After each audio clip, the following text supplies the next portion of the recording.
She's here. You made her dinner, bought her flowers, and she is looking hot as ever. Tonight could be the night. Are you getting lucky? Wait, you play video games? Not really, but don't believe I'd ever talk to a girl. Shoot. Go! You're about to get wrecked, son. I got lucky. There's just something so hot about a girl that games. Maybe it's just because we have something in common. Because it's not a fantasy thing. I don't want to come home and catch a kissing Mario. That's totally gross. Plus, I'm way more into Luigi. But when you play games, it's like you're just letting me be me. And that's definitely something you want in a girl. And when I was in college, it was hard to find. So even though I had just broken up with Ariel, the only lover I needed was Donkey Kong. My man. Dude, you're standing in front of the TV. Turn it off. Well, hey. It's time to unleash the Kraken. What? Cheat off of him. My eyes kind of just scrolled down to his paper, and my hand just started reflexively writing down everything I saw, and boom, B+. So next test comes along, and y'all already know I'm cheating. Okay? I wasn't always a goody-goody. I used to be up in the clubs popping bottles, but it's cool. Because Josh was one of my best friends at the time, so I knew he wouldn't even mind. Next test comes along, Josh gets an A, I get an A. Fast forward to the next test, I'm sitting there practically flipping through the Best Buy catalog, and I notice Josh is moving a little bit slower on this test than he normally does. He fills out an answer, I fill out an answer. Then there's a pause. They fill out another answer, and then I'll fill out an answer. And there's another pause, and then I hear him say, Adonde, stop cheating off of me. Okay, I'ma act like I ain't even hear him say that, okay?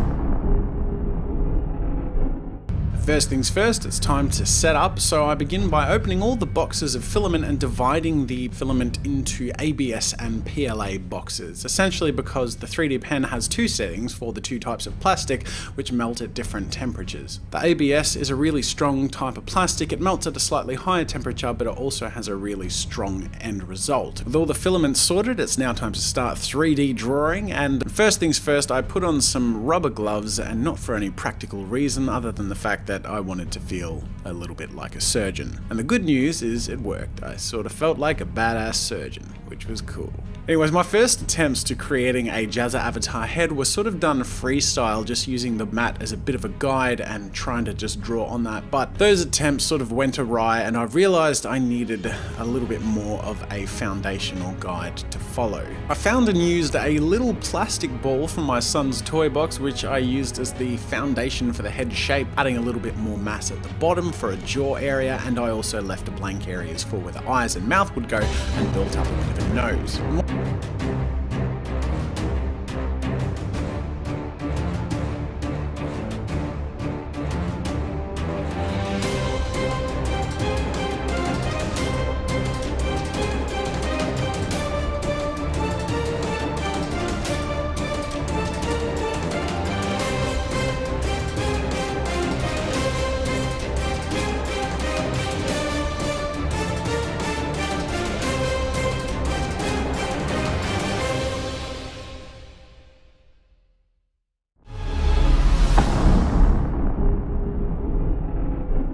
I just recently realized that the majority of my school days are over. I don't know about anyone else, but I used to think to myself, ugh, school's never gonna end. 12 years plus college is so long to spend just in school. And now, all of a sudden, it's practically over. And it's like, what happened?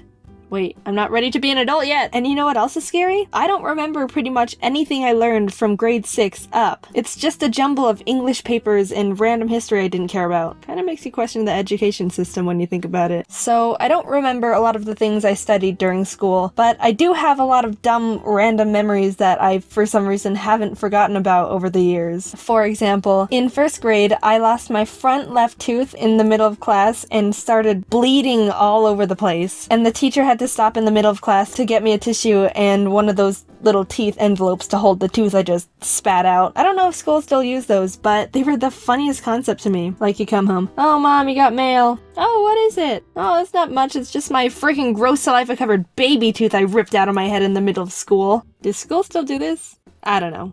I hope so. Oh, Jaden, that's a funny memory. I bet you don't remember what you were learning about while you bled on everything. Nope, you're wrong. We were learning about emperor penguins. Thanks for remembering all those important details, brain. Appreciate ya. I also remember everyone in school kind of fit into a category. Athletes, popular kids, nerds, anime nerds, emos, you name them. What kind of kid was I in school? You guessed it! The quiet one who never talked at all. Growing up, I was a shy, quiet person, and I always only had 1 or 2 friends in a class, if any. I mean, I'm still pretty reserved, but I mean, that's another point. I was so shy that one time my nose started bleeding randomly in the middle of a class, and I was too quiet to get up and excuse myself to go to the bathroom or the nurse. So I silently just raised my hand, waiting to get permission to leave. And you know what happened? The teacher took 5 minutes to call on me. I spent 5 minutes panicking, trying my best not to bleed on anything. Looking back, there was a lot of blood involved in these memories. One time a teacher asked the class a question, and a few people raised their hand, but as he was looking around the room,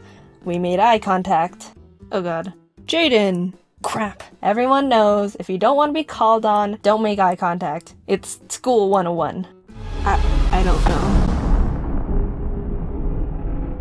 So I used to work at Subway, and to be honest, about 80% of the customers were fine. Sometimes they would do something that would just personally annoy me, like ask for a meatball on flatbread. So don't feel too bad for me. Like sometimes people would ask me, can I have a turkey with lettuce, tomatoes? Whoa, slow down. What kind of bread? Footlong or 6-inch? What kind of cheese? Is it toasted? Then we'll talk about vegetables. And every time someone brought in a list, there would always be something missing on it. Always. I never had someone come in with a complete list. I would ask someone, what kind of cheese? And they would say, they didn't specify. Well then, if they didn't care enough to remember cheese, I guess they'll get Swiss. If anyone watching is currently working at a Subway, then feel free to use these tricks. If someone asked me, What kind of cheese do you recommend? I would always say provolone, because it's the easiest cheese to pull apart with gloves on. Really, if anyone asked me what I recommended, I would just tell them the easiest thing for me to do. But even after I gave my insightful provolone cheese recommendation, sometimes people would still say, I'll take American. why do you even ask me what cheese I would recommend if you're not going to take it seriously? Another thing that would annoy me is when people would say the sandwich was all done, but they didn't put any sauce on it. So I would ask, any sauce? And then they would be like, oh yeah, mayonnaise. Oh, why did you tell me it was all done if it wasn't? Also, the receipt machine at the store took like 7 seconds to print out the receipt. So it would be very awkward every time I would ask people, do you want your receipt? And then they would say yes, and then we would just stare